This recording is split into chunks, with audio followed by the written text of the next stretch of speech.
नमस्कार शेतकरी मित्रांनो, लोकसभेत केंद्रीय कृषी मंत्र्यांची मोठी घोषणा. 2025च्या खरीप पीक विम्याच्या प्रतीक्षेत असलेल्या शेतकऱ्यांसाठी दिल्लीतून एक अत्यंत महत्त्वाची बातमी समोर आली आहे.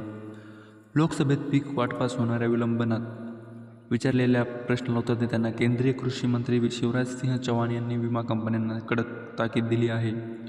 पीक विमा योजनेच्या नियमात मोठे बदल करण्यात आले असून आता पीक विमा कंपन्यांना शेतकऱ्यांचे पैसे रोखून धरता येणार नाहीत. विमा कंपन्यांच्या दिरंगाईमुळे शेतकऱ्यांचे होणारे नुकसान टाळण्यासाठी केंद्र सरकारने आता कठोर भूमिका घेतलेली आहे. तर 21 दिवसांची मुदत आणि व्याजाचा दंड. नवीन नियमांनुसार राज्य सरकारने पिकांच्या नुकसानीचा सर्व डेटा केंद्र सरकार आणि पीक विमा कंपन्यांना सादर केल्यानंतर विमा कंपन्यांना क्लेमचे पैसे वाटप करण्यासाठी केवळ 21 दिवसांची मुदत दिली जाईल.